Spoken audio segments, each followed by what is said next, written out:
Los virus no tienen membrana, por eso se denomina envoltura. No tienen membrana porque esa envoltura no cumple con todas las funciones de una membrana celular. Por ejemplo, no es un mosaico fluido, por ejemplo, no hay intercambio de iones, por ejemplo, no tiene proteínas transmembranares que expulsen cosas del virus, porque el virus no hace ningún tipo de metabolismo, entonces no se puede considerar una membrana, porque no llena todos los requisitos o funciones, a pesar de que sea una capa de fibra. Si se cae, no es mi Pues por esa razón, para diferenciarlo, se le denomina simplemente envoltura.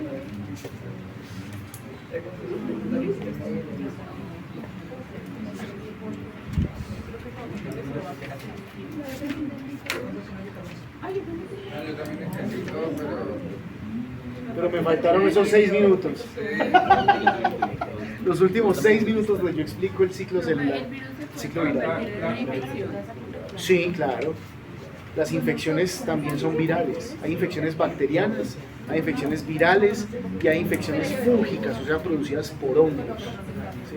Por decir ahí, en el caso de infección, la proteína, la interferón, una serie porque... El interferón es una proteína que nosotros generamos como respuesta a la entrada del virus. Como su nombre lo indica, interfiere con el ciclo viral. Lo más importante o lo ideal sería, es que para uno terminar con la infección solamente necesitamos que un virus entre a la célula y que se apodere de toda la maquinaria molecular. Solo con un virus ya desarrollamos la infección. Sin embargo, cuando por ejemplo alguien estornuda y uno pasa por ahí, por esa leve brisa marina infectada de virus, ¿sí? Uno puede obviamente inhalar fácilmente unos de 10.000 viriones.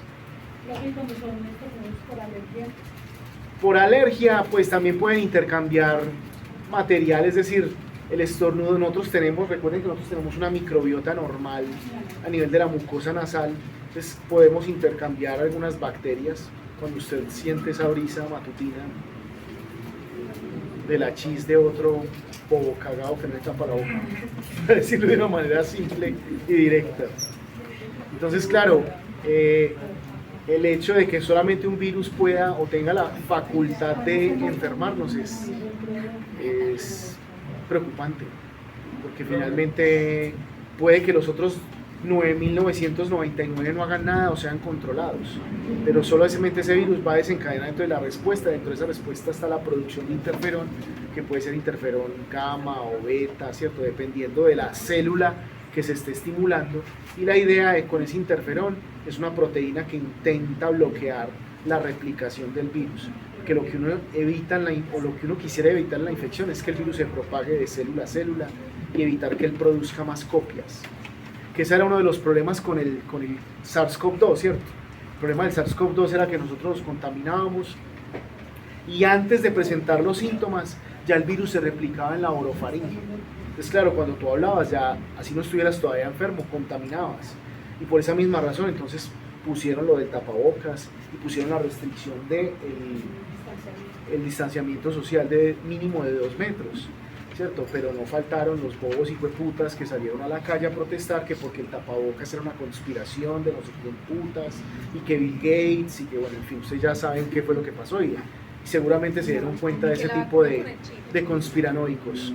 Sí, el 5G y un montón de huevonadas que uno dice, pero ¿de dónde se meten en la cabeza tanta estupidez? Pero es entendible, ¿cierto? Para uno poder entender este tipo de cosas se necesita la ciencia, y para entender la ciencia hay que estudiar, y ellos no estudian. Entonces, ¿uno qué puede esperar? ¿Cierto? Es difícil. Sí, también decían esas pendejadas. Y que si uno se ponía la cuchara aquí, que no sé qué carajos. Hay gente que tiene una imaginación muy prolífica, pero muy errada, para no decir pues otra cosa. El tiempo de infección latente.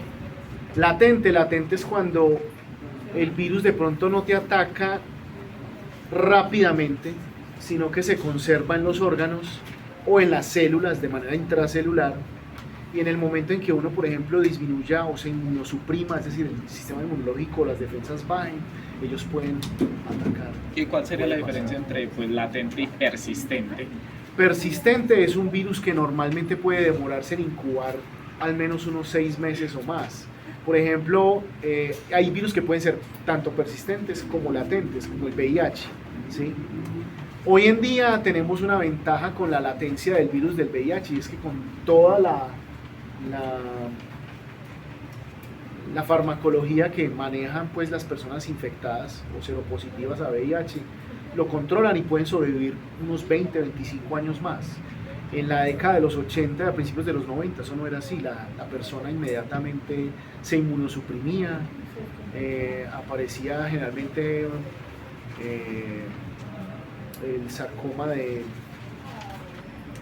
me olvidó el nombre del sarcoma, que es provocado por un herpes virus, y terminaban enfermándose con cualquier tipo de microorganismo y fallecían rápidamente. Hoy en día es diferente. Un virus netamente persistente, por ejemplo, el virus de la hepatitis B, le puede dar, se incuba en 6 meses, o sea, usted durante esos 6 meses cree que está sano, que está normal, y de un momento a otro comienza el dolor a nivel de la cavidad abdominal al lado derecho, y después comienza a ponerse ictérico, y comienza todo a fluir, digamos así. Ictérico es que se vuelve amarillo, si la pigmentación es amarilla, correcto. Y el virus usted puede tomar antivirales, pero usted ya no puede volver, por ejemplo, a donar sangre porque puede contaminar a otra persona. Eso caracteriza la persistencia de un virus. ¿Señor? Sí. Sí, por ejemplo, mi madre que trabajó en salud, ella se contaminó con hepatitis C, ella no puede donar sangre. O sea, no me podría salvar la vida a mí. Por eso que tengo un tipo de sangre que solamente lo tenemos el 8% de la población, entonces es complicado. B positivo. No, B positivo. Pero, solo somos el 8% de la población. Que en el proceso, somos sangre digamos azul. que mientras está en incubación en esos 6 meses, dona sangre. Puede contaminar. Lo que pasa es que se hacen pruebas. Si tú has donado sangre, te das cuenta que tú firmas un consentimiento donde te hacen pruebas de VIH, de hepatitis, ¿cierto? Y si sales contaminado, pues la sangre no es utilizada y a ti te llaman para contarte. Ay, mira, eres ganadora de Baloto, ¿cierto? VIH, por ejemplo, o hepatitis. Y te cuentan, y te dicen qué es lo que hay, cuáles son los pasos a seguir y todo ese tipo de cosas. Hoy en día es así. Antes por transfusiones de sangre se contaminaban muchas personas con hepatitis, con citomegalovirus, una cantidad de cosas impresionantes. Bueno, hace rato usted me estaba diciendo, qué pena con usted, sino que me bombardean. Ya, todos. Bueno, si quieren que usted las guarda. Medios son mesa positivo. Si el virus es científicamente no es catalogado como Vivo. Entonces, en la ciencia, ¿en qué está el virus?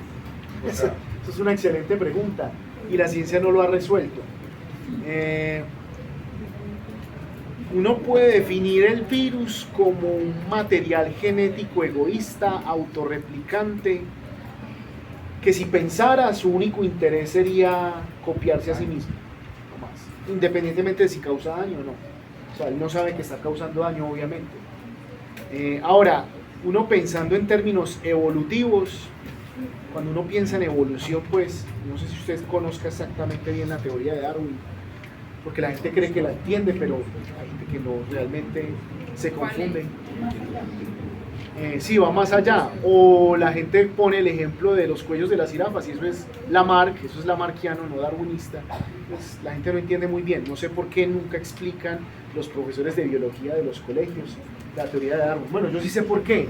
Porque es que la teoría de Darwin termina, obviamente, así no lo haga de manera directa, de manera indirecta, socava muchas creencias religiosas. Entonces a la gente le teme a ese tipo de explicaciones que pueden obviamente socavar sus creencias, sus pensamientos, y pues es entendible. Pues yo no soy una persona creyente, yo creo que la mayoría lo sabe, y mis ideas se basan netamente en la evidencia científica.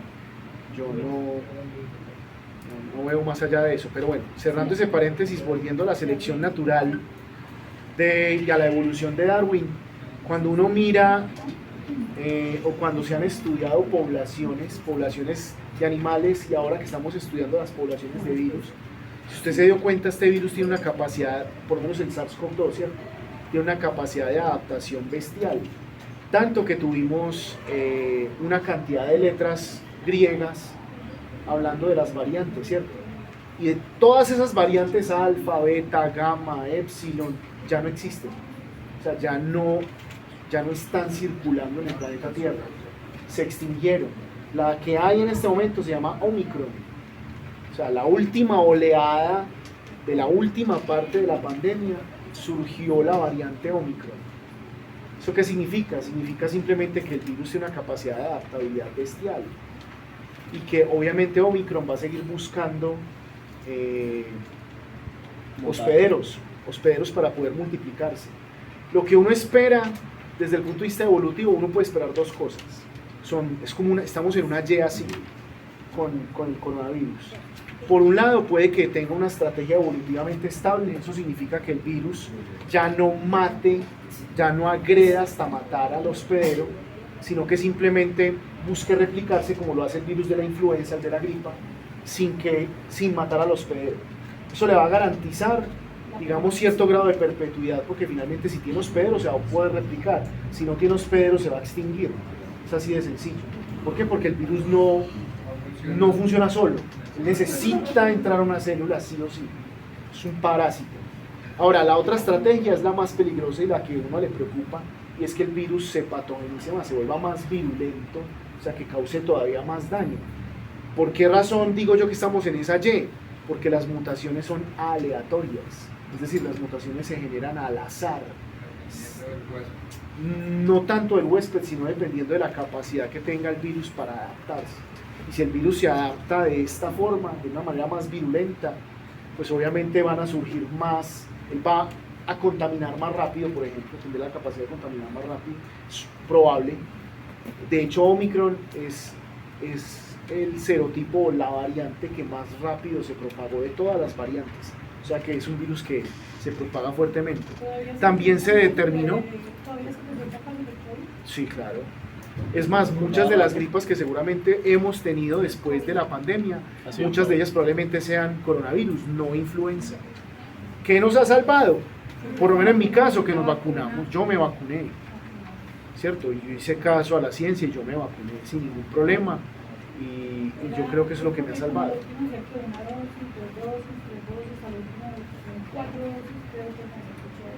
Sí, yo tengo 5 dosis. ¿Sí? Y él no me ha hecho nada, o sea, no me han salido 3 ojos, ¿sí? Ni tengo 3 pelotas, no. Todo muy normal, nada, eso no ha causado ninguna mella extraordinaria en mi ADN. Profe, ¿y qué puede provocar que el virus coja por un lado la Y y por otro lado la Y? El azar, hermano, el bendito azar, la imparcialidad del azar. No sabemos jugar póker con el virus. A muchos factores, por ejemplo el estrés, el cortisol que tú generas con el estrés genera normalmente inmunosupresión. Entonces por esa razón cuando ustedes por ejemplo tienen semanas de parciales o los están bombardeando con muchas vainas en la universidad o de pronto tienen además problemas personales o con el arrocito en bajo y todas esas cosas, el cortisol se genera estrés y eso uno termina siempre viendo a los estudiantes en época de parciales más mocosos que un hijo de puta y tosiendo. ¿Por qué? Porque se enferman debido a que a la inmunosupresión causada por el cortisol. Ese es un factor, pero hay más factores que son psicosomáticos también, ¿cierto?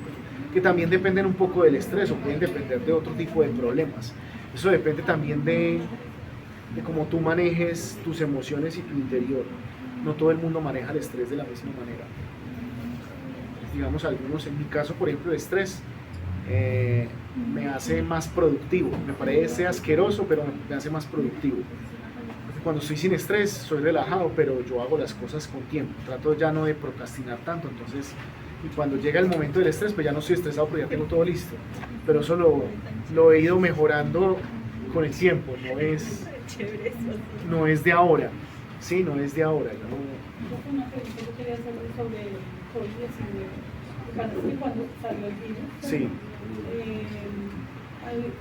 Se presentaron gente que era asintomática. Sí. Tenían el virus, pero que No desarrollaban la sintomatología ni se agravaban. Sí, es correcto, eso pasa porque obviamente yo les he dicho a ustedes, bueno, no sé si se los he dicho a ustedes, pero a mis estudiantes de farmacología sí se los he dicho, todos somos X-Men. Lo que pasa es que no tenemos superpoderes, ¿cierto? Las mutaciones nuestras generalmente nos dan super enfermedades, pero no superpoderes. Generalmente pasa eso, ¿cierto? Pues triste pero cierto. Entonces, claro, hay lo que se ha sabido, por ejemplo, las personas que tienen más complicaciones con el, o que han tenido más complicaciones con el COVID, se debe a que tienen mutaciones en unos receptores inmunológicos que se llaman receptores tipo TUL. Entonces, esas mutaciones es TOL, T-O-L-L, tipo TUL. Ajá.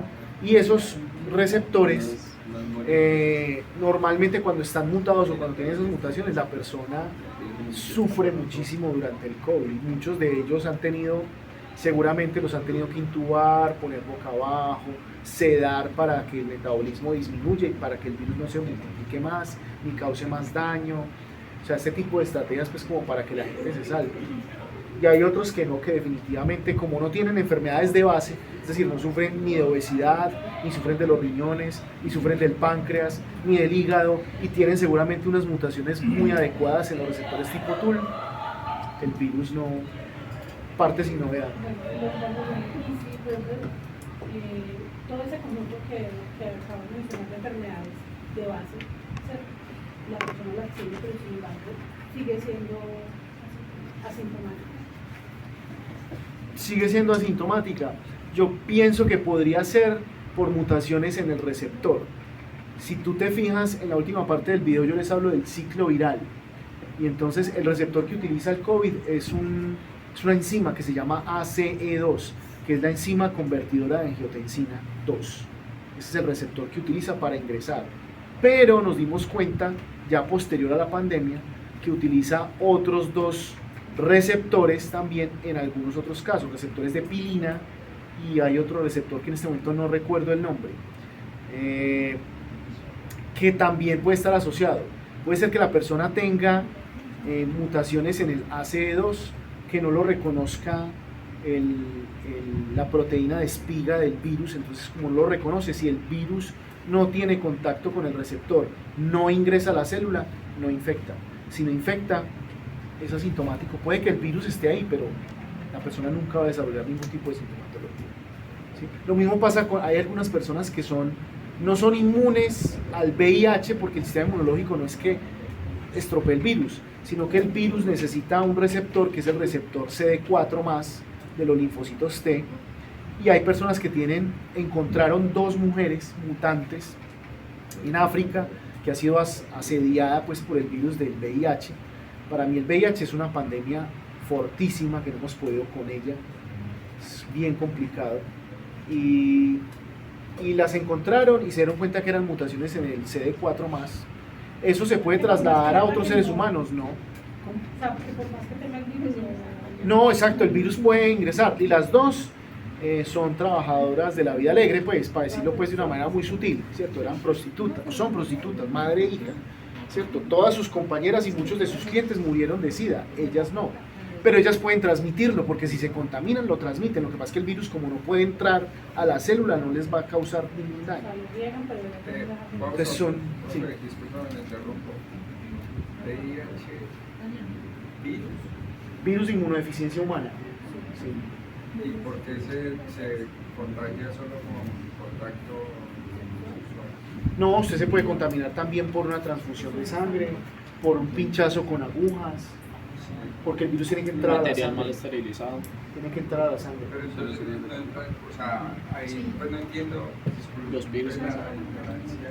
Si es un virus, entonces ¿por qué el virus afecta más? ¿No era más que todo fluidos corporales?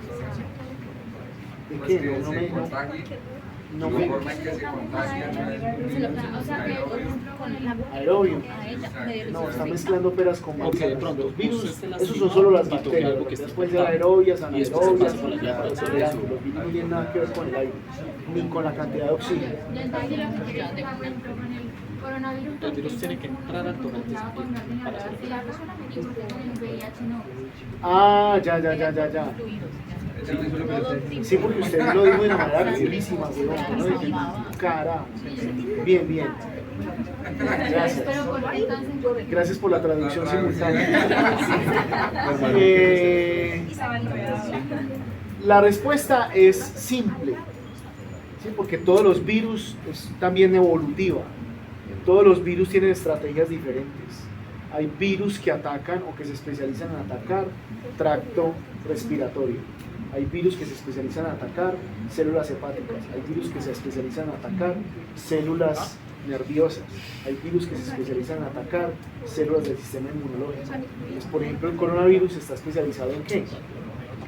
¿Cierto? Y el VIH está especializado en qué? En células inmunológicas. Esto depende de la especialización que tenga el virus para saber cuáles son las células que debe contaminar, y de esa misma manera se crea, digamos, evolutivamente una estrategia para que el virus pueda transmitirse de una persona a otra. Así como hay virus que producen problemas gastrointestinales, entonces cómo se transmiten de manera orofecal, es decir, alguien que vaya al baño, no se limpie, no se lave las manos, prepare alimentos y puede contaminar a otras personas. Le hago una pregunta, profe, ¿y ese virus cómo hacen para diferenciar los positivos de los negativos? ¿Cuáles positivos de negativos? ¿Del genoma? El genoma, digamos, del ácido del ARN, Sí. se puede generar un negativo como un positivo. Sí, el negativo y el positivo no tiene nada que ver con cargas electrostáticas, no es carga eléctrica, pues para decirlo de una manera simple. Positivo o negativo tiene que ver más con la parte de la biología molecular. Entonces yo trato de explicarle eso, y una vez aprovecho y le explico a ella lo del flujo de la información génica, o sea, lo que se denomina comúnmente como el dogma central de la biología molecular. Se supone que lo debieron haber visto en biociencias. Sí.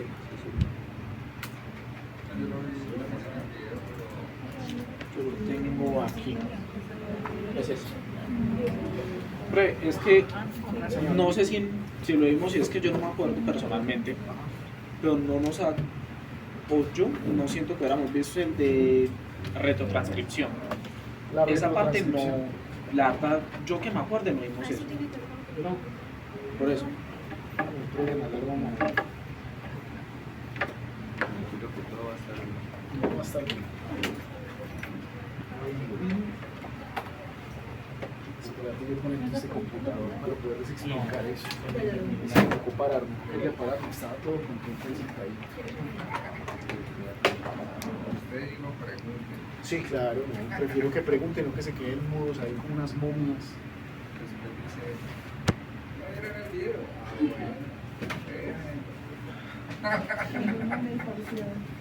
Eso no va a aparecer en el parcial. Sí, obvio, microbio. Mira, está lloviendo.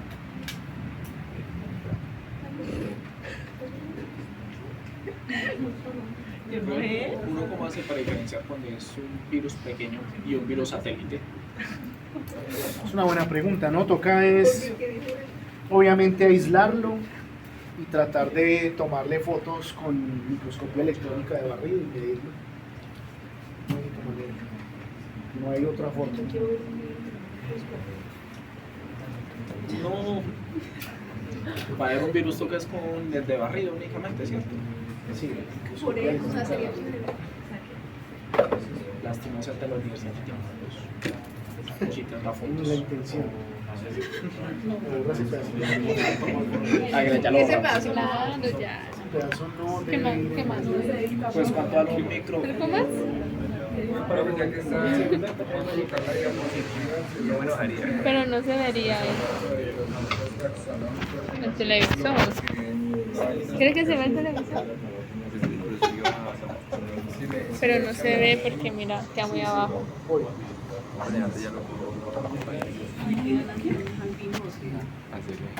Ah, y sí, su carril de la investigación. Que no encontré mucha información. Claro, grave también el tablero. Sí, Pero la pues- academia. Está bueno. En Wikipedia No encontró. No, pero es que ves que no escribe No lo nada. Grave bien. Porque Wikipedia es el único sitio que de resto hay en inglés. Ay, Porque hay La voz esos del casos profesor, allá en una donde esquina. no sé por qué, pero como que le habían cambiado la información. Entonces yo dije, ¿sí será esto que va acá o no será? Y yo,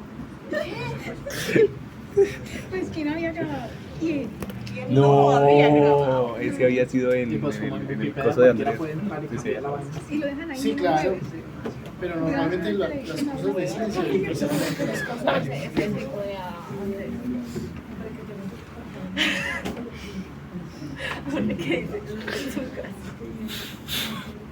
Eso sí está allá. Está bien. Sí, lo dejan en su casa. Vamos a ver.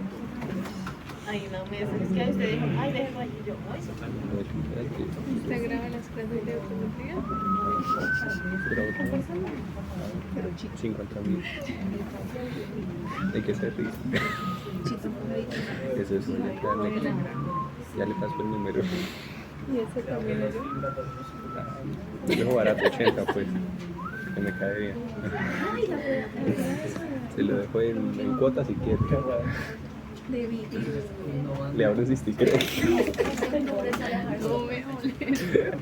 el jueves. Ay, dale, les paso. El jueves. Pero no, María, la rueda es... Bueno, ahorita pregunto Pero eso, pero no, lo de la rueda es esto.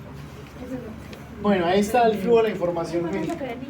El que propuso el flujo de la información génica fue Francis Crick, que fue uno de los que descubrió la estructura del ADN, el otro fue Watson.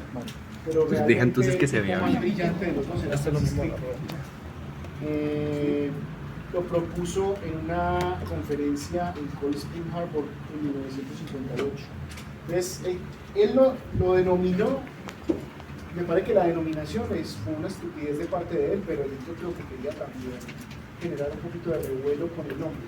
Él le puso a eso el dogma central de la biología molecular.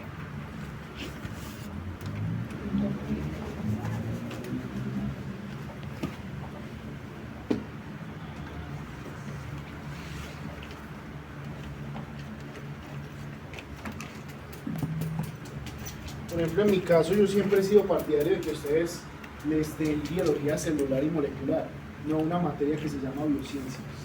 Siempre estuve en desacuerdo de eso, pero pues la universidad creía que con eso iban a hacer algo súper distinto. Pero bueno, me parece realmente una tontería lo que hicieron. Debería llamarse biología celular y molecular.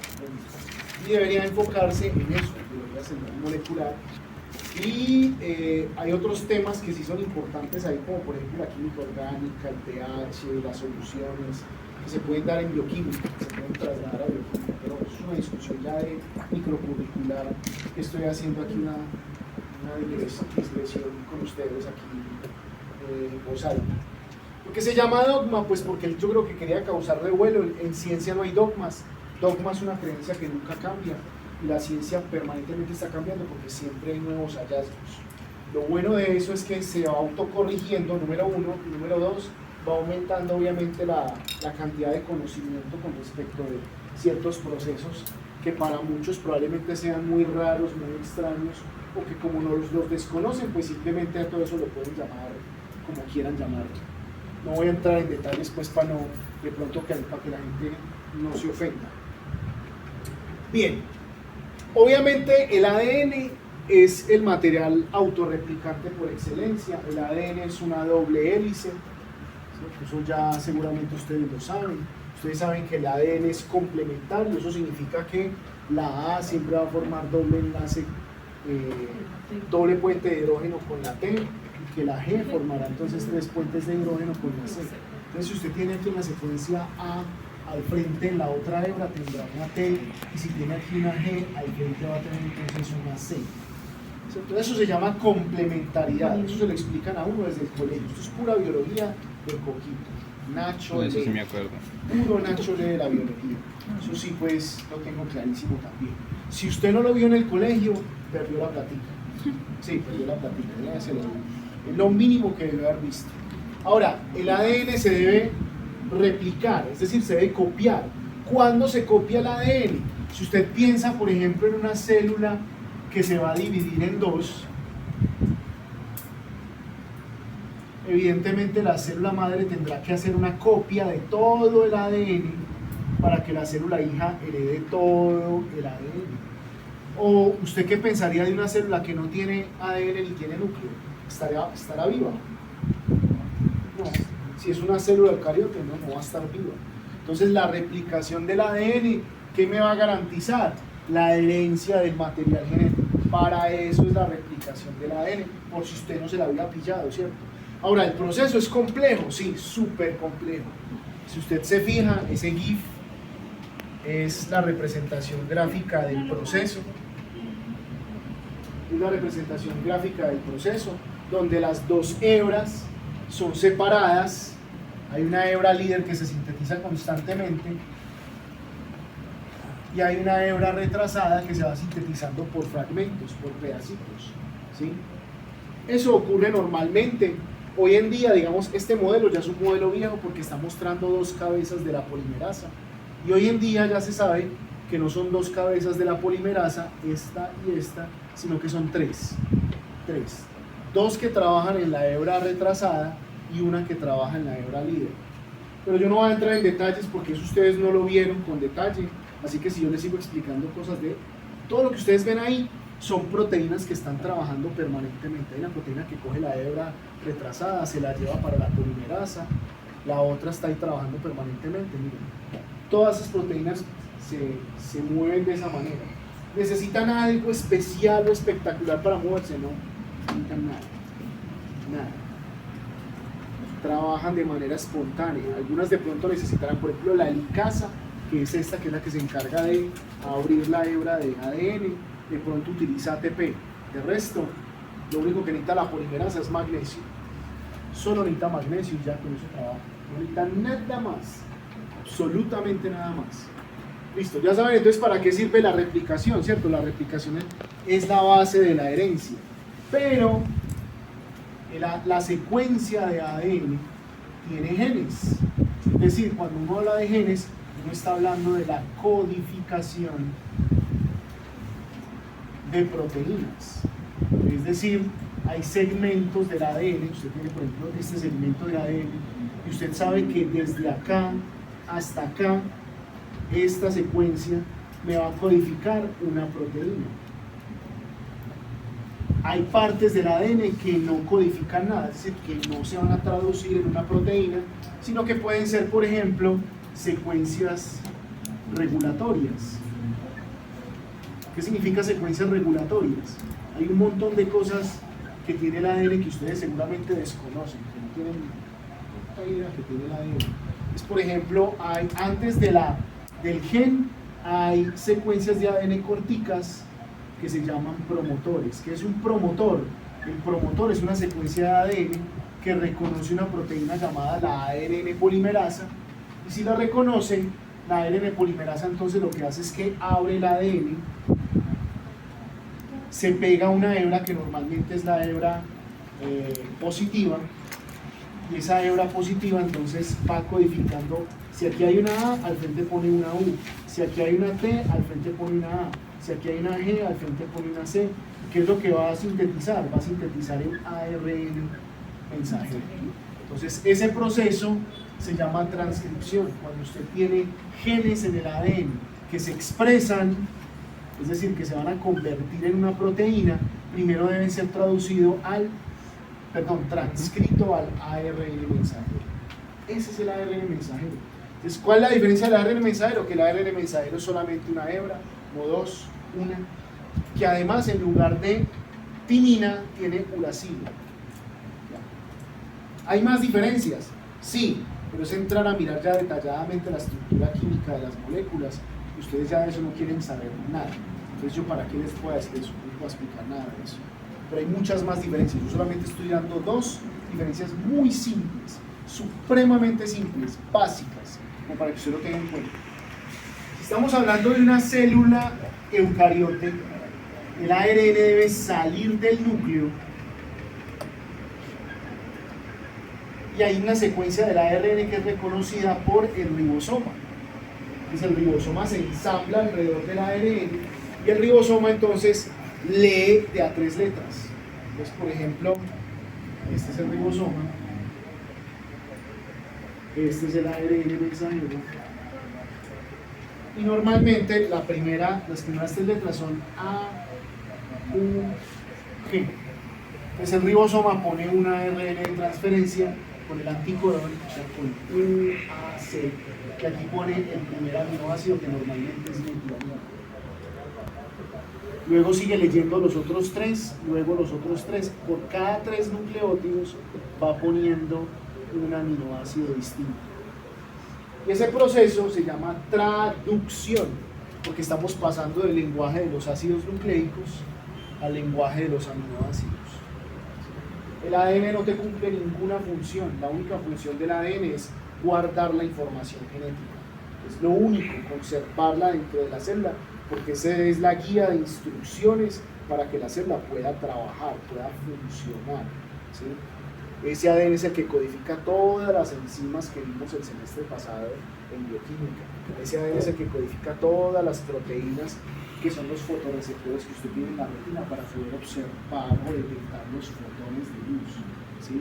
Y generar una transducción de señales, y esa señalización debe viajar hasta la región occipital para crear una imagen también con la interacción neuronal que hay a nivel occipital, ¿cierto? Ustedes lo saben muchísimo mejor que yo, ustedes que son oncólogos ya de profesión, casi, ¿cierto?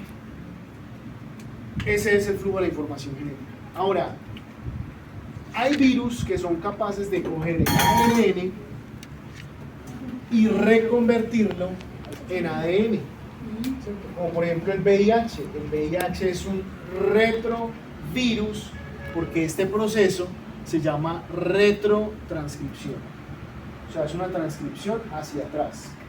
Como se le dicen, hay una fiesta retro, será una fiesta vanguardista del 2060.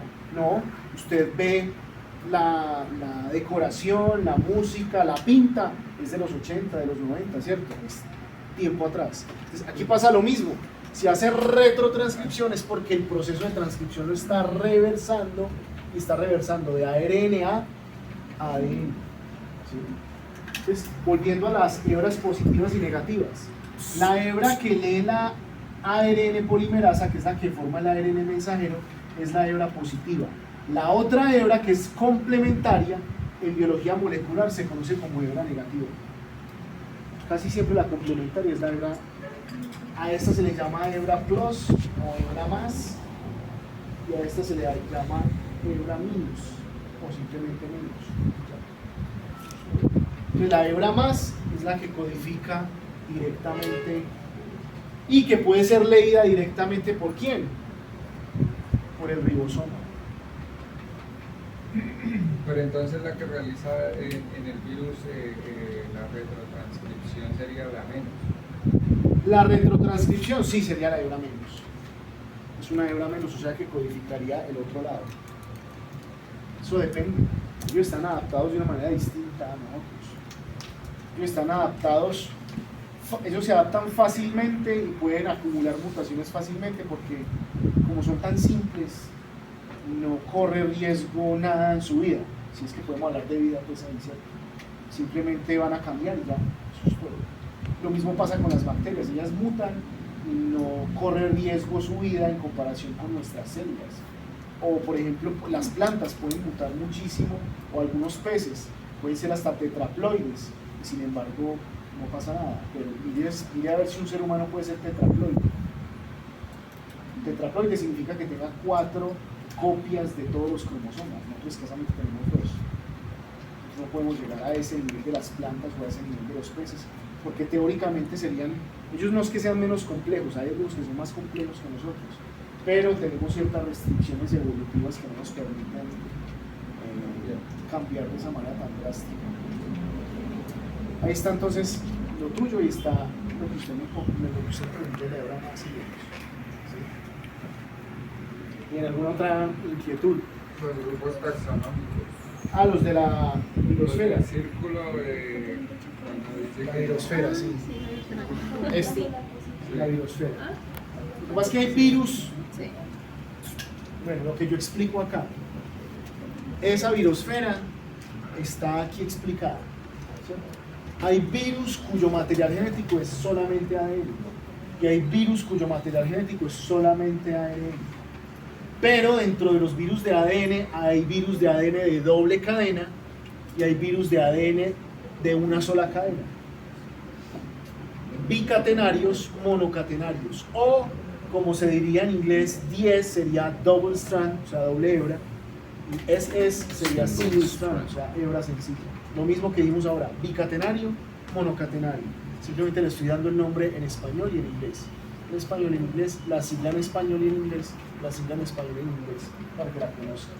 Porque obviamente en los artículos te van a mostrar esto, no te van a decir nada más. Y usted queda como, marica, yo nunca vi ese ADN, eso es americano la sacar, ya sabe de dónde sale.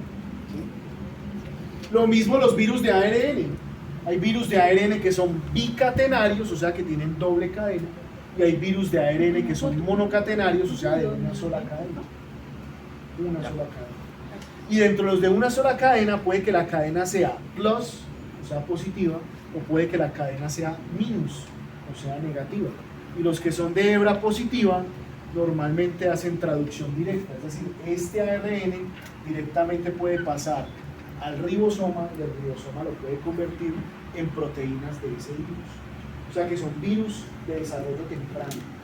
¿Por qué digo desarrollo temprano?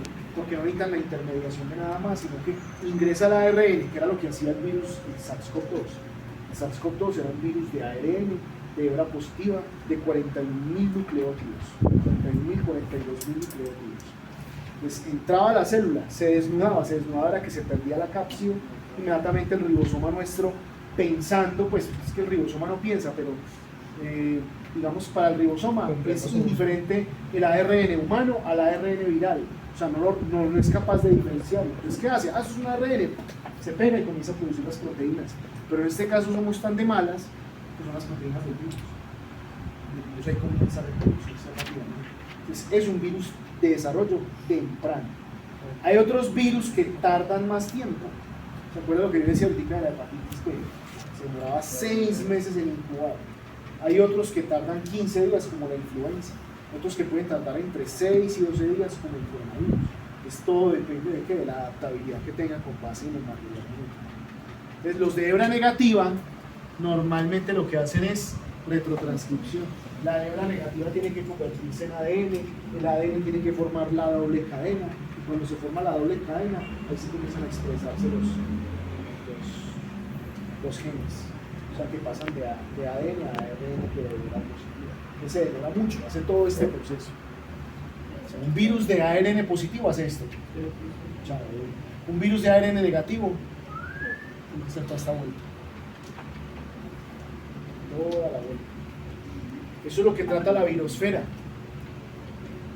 La virosfera fue propuesta por el Comité Internacional de Taxonomía de Virus, el ICTV. ICTV, pues. Ya aparecen, vea, virus de ARN de doble cadena, virus de ARN de cadena sencilla negativa, virus de ARN de cadena sencilla positiva, virus de ADN de cadena sencilla, virus de ADN de cadena doble, y hay virus de ADN de cadena doble que hacen retrotranscripción también. O sea, hay una diversidad grande. Simplemente lo que está mostrando la biosfera es que hay una diversidad grande y que esa diversidad depende de qué? Depende del tipo de material genético que tenga el virus. No depende de nada más.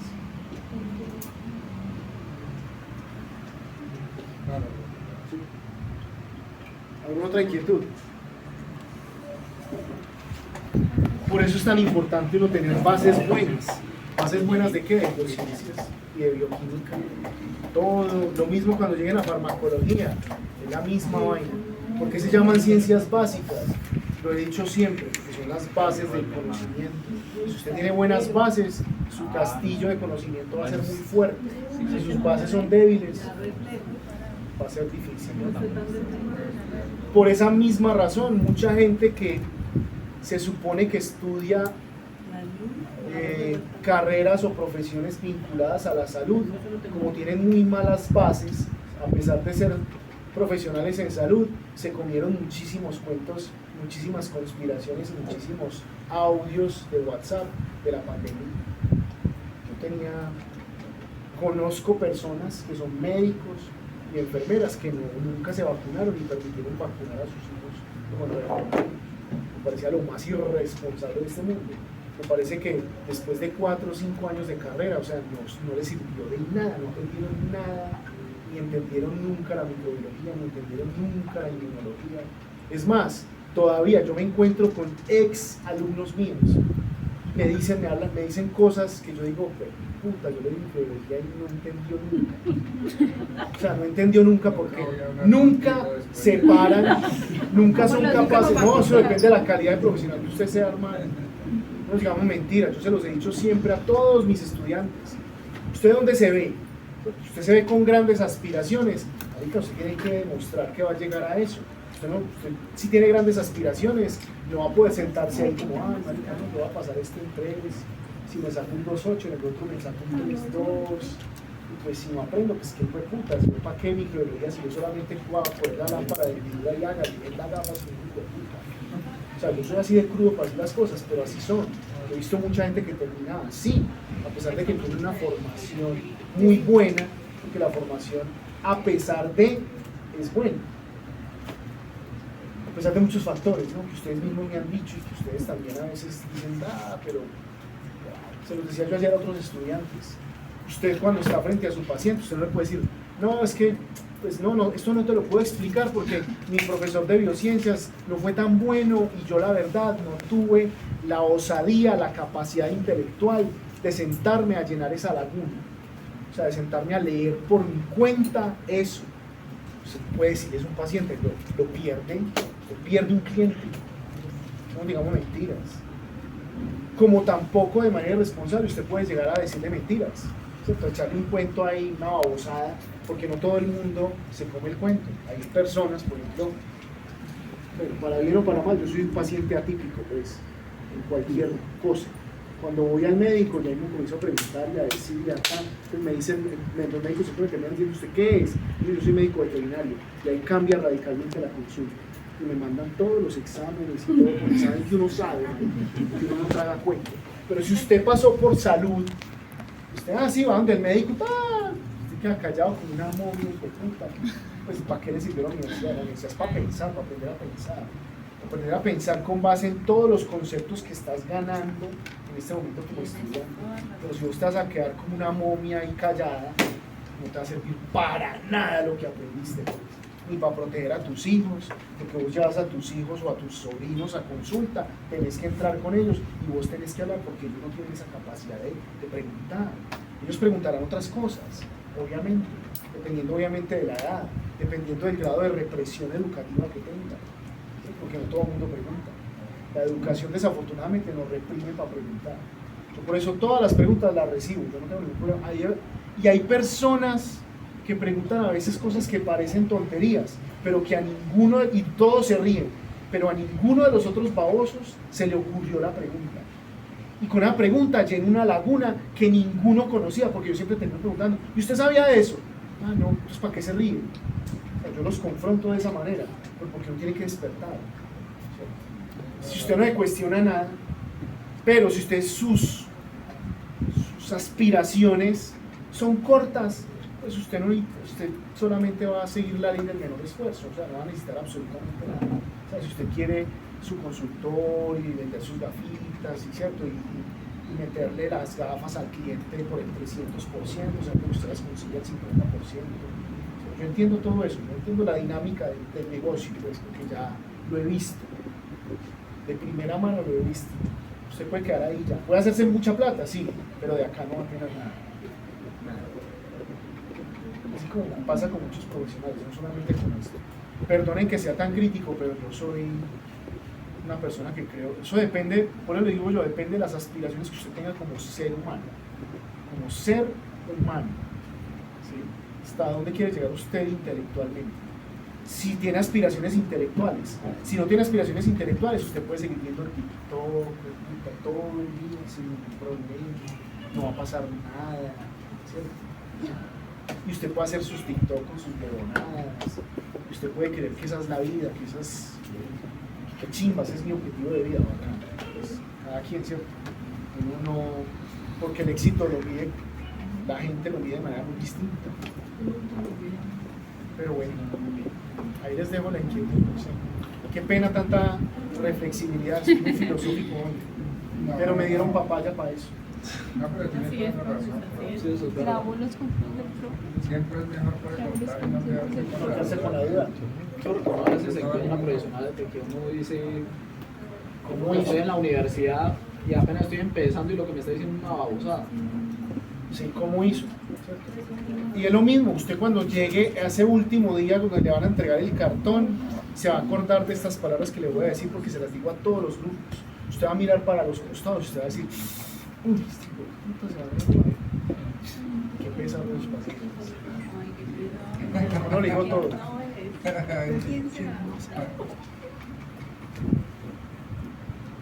Con eso le digo todo. Bien, ¿alguna otra inquietud sobre el video de virus? Ya que me grabaron todo ese puta discurso que no sirve para nada. Discurso no sirve para nada. Eso se edita. Puedes explicar lo de mimivirus y mamavirus. ¿Cómo? Videos de reflexión. Ah, no, eso no. Me montan en YouTube con eso y los demando y me pongo los demando. Eso es para ustedes, eso es porque ya aquí se me destapé el lado filosófico mío y ya les hablé, pero no. Profe, entonces, lo de orden, familias y familia general, eso es para saber identificar. Sí, es una clasificación, esa es la clasificación taxonómica por excelencia. Todos estamos clasificados taxonómicamente, incluso el ser humano. Nosotros tenemos nombre científico. Nosotros somos Homo sapiens, subespecie sapiens, ¿cierto? Porque ha habido otros Homo sapiens, ¿cierto? Está el Homo sapiens subespecie neanderthalensis, que se extinguió por motivos que todavía no son muy claros, pero que más o menos ya conocemos. Porque hubo flujo génico, hubo obviamente... ¿Por qué? Porque sabemos que hubo flujo génico. ¿Qué es flujo génico? Pues obviamente que hubo... ¿Hubo qué? Sí, establecieron relaciones sexuales Homo sapiens con Homo neanderthalensis, así de sencillo. ¿Cómo lo sabemos? Pues porque obviamente se ha secuenciado ADN humano moderno y hemos encontrado fragmentos grandes de ADN del neandertal. ¿Y cómo sabemos del neandertal? Porque han cogido los fósiles y han logrado extraer ADN, lo han secuenciado y hemos comparado esas secuencias. Por eso lo sabemos. Antes se creía que parecía un genocidio, es decir, como si el Homo sapiens sapiens hubiera llegado en el momento más crítico donde había menos especies de neanderthalenses, y obviamente como nosotros somos tan competitivos, probablemente eso también pudo haber ocurrido, ¿cierto? Los desplazamos y de pronto murieron en la soledad o fueron extinguidos simplemente porque llegamos y acabamos con todo el mundo, ¿cierto? Son hipótesis, obviamente ya científicamente uno no puede hablar de certezas ahí, sino de probabilidades, de puras hipótesis. Pero la clasificación taxonómica es para eso, para identificar todas las especies y estamos incluidos nosotros. Entonces, obviamente los virus también se clasifican en orden, familias, subfamilias, géneros, pero ya no hay especies, sino que hay serotipos o hay variantes. No puedo hablar de serotipos o de variantes. ¿Debido a qué? A que los virus mutan muy rápido. Entonces mira que ahorita cuando pasó la pandemia no hablábamos ni de serotipos, ni hablábamos de especies de coronavirus, sino que hablábamos de ¿qué? De variantes. Lo de mimivirus y mamavirus. Yo pensé que lo había encontrado en Wikipedia, hermano. Solamente encontré que eran unos virus gigantescos más grandes que algunas ¿Cuáles? bacterias. Los mimivirus. Los mamavirus. Los mamavirus. Los otros no los encontró.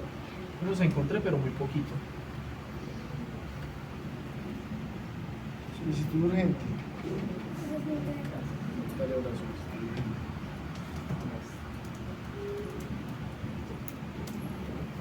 ¿Es mini o mini? Mini. No mini. ¿Cómo van a ser mini si son gigantes? Son raros de la vida, ¿cierto? Sí. Es que uno se imagina como si fuera información de algo pequeño. Ya. Por el prefijo. Sí, yo también pensaba lo mismo. Dice, es un virus de gran tamaño que infecta amebas, posee ADN de doble cadena cuyas partículas maduras tienen una cápside entre 400 y 500 nanómetros de diámetro, o sea que es grande. tiene 1.181.404 pares de bases el genoma, o sea que es un genoma como el de cualquier bacteria, es grande. Miren que yo les hablaba ahorita escasamente de 41.000 que tiene el SARS-CoV-2, y miren el problema que tuvimos con el coronavirus. Y aproximadamente 911 ORFs, o sea 911 genes. ORF significa Open Reading Frame, o sea marco abierto de lectura, o lo que llamamos comúnmente gen. El gen es el que codifica proteínas, o sea que ese genoma codifica más o menos 911 proteínas. Y normalmente se encontró dentro de la ameba acuática llamada Acanthamoeba polyphaga o polifaga, como quieran llamarla. Y aquí está la fotito. Qué belleza de virus. Y si eso pasa de la ameba al ser humano, ¿qué pasaría? Tendría que adaptarse primero.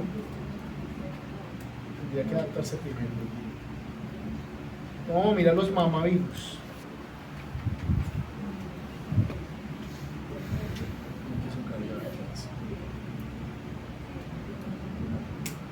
Dice que es uno de los virus más complejos que pertenecen a la familia Mimiviridae, el cual incluye mimivirus y mamavirus, o sea que estos son primos de los mimivirus. Empecemos por ahí. Son virus también de gran tamaño, son mayores que los milivirus, o sea que son gigantescos. ¿Sí? Se descubrieron en la década de los 90, ¿sí? En almacenamiento de cámaras frigoríficas, eso es cierto. En el 2003 un equipo de científicos informó que se trataba efectivamente de un virus y un miembro de la familia de virus supuestamente de grandes dimensiones. Y ahí aparece también el virófago Sputnik. Pues aquí aparecen, digamos, la clasificación taxonómica. Dominio, Viridnaviria. Reino, Banfordine. Filo, Nucleocitoviricota. Clase, Megaviricetes, familia Mimiviridae y género Mamavirus. Y hay varios grupos. Son virus de ADN también, como los mimivirus. Y el virófago Sputnik, los virófagos, son virus que atacan a otros virus. Entonces, el primero que encontraron fue el Sputnik, por lo pequeñito. O sea que ese virus podría ser Los bacteriófagos sí pueden servir como estrategias para matar bacterias multiresistentes. Ya lo han hecho. La estrategia se llama fagoterapia. Entonces consiguen bacteriófagos, un virus que ataca específicamente la bacteria. Lo ponen a proliferar en el laboratorio, lo inyectan intravenoso y mata a la bacteria. Y si eso Sí, mata a nosotros. Pero no es un antibiótico. Y si digamos cuando termine el proceso.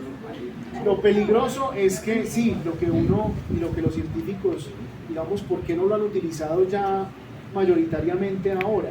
Porque es inseguro usarlo, porque puede mutar y adaptarse a nuestras células como hospedero. Ese es el peligro.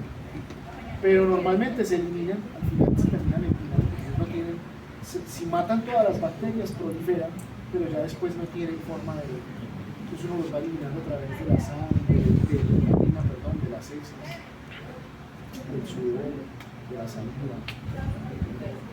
pasa nada, no pasa de ahí, ya está, no pasa de ahí.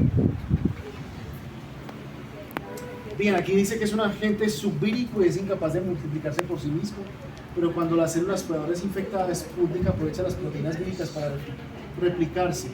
Tiene un genoma constituido por una molécula de ADN de doble cadena circular, la cual contiene genes que le capacitan para infectar los 3 dominios conocidos: eucaria, o sea, las eucariotes, arqueas y bacterias. O sea que este está súper adaptado.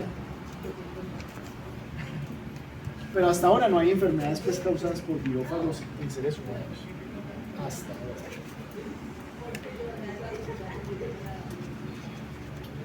Hay más cositas. Ya lo otro es buscar obviamente en PubMed, buscar esas mismas palabras: mimivirus, mamavirus, virófago, virusoide. Y hay otra inquietud, hay más inquietudes del video.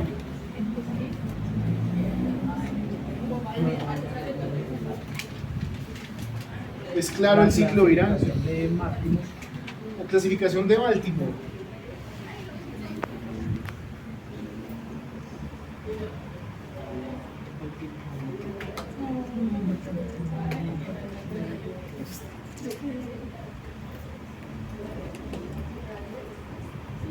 La clasificación de Baltimore los agrupa o los tiene reunidos por grupos, más bien, para no decirlo de una manera redundante. Entonces está el grupo 1, el grupo 3, el grupo 4. Hoy en día la clasificación de Baltimore no es tan utilizada. Hoy en día utilizamos clasificación de los virus de acuerdo con el ácido nucleico, virus de ARN, virus de ADN. Los podemos clasificar de acuerdo con la simetría de la cápside, si son virus psicosaédricos, como estos, o si son virus envueltos, como estos, o si son virus desnudos, como estos. O los clasificamos de acuerdo con el genoma, si es de ARN de doble cadena, si es de ARN de cadena sencilla positiva, si es de ARN de cadena sencilla negativa, si son virus de ADN igual, de doble cadena o de cadena sencilla, aunque aquí no hace, aquí parece una cadena sencilla. Entonces la clasificación ha cambiado. Esa es la manera como se pueden clasificar ahora, o de acuerdo con las propiedades, ¿cierto? El tamaño del riñón, si el riñón es grande o es pequeño, o de acuerdo con la clasificación taxonómica que mencionábamos ahora, ¿cierto? El reino, la clase, la subclase, la familia, la subfamilia y el género, hasta ahí. Porque es una clasificación mucho más, o sea, es la clasificación específica que desde Carl Linneo, desde 1700, finales de 1700, principios de 1800, instaló Linneo. Esa clasificación de Linneo. Todos los eventos están clasificados con base en lo que dijo Linneo. Los virus no son la excepción. Hasta ahí llegó ahora. Bien, ¿alguna inquietud adicional? ¿Qué horas tenemos? 2:42 ya. ¿Perdón? ¿Hora del café? ¿Va a invitar? ¿Tenía café? Entonces no hay más dudas. No, profe, no. Nos vemos dentro de 8 horas para el laboratorio.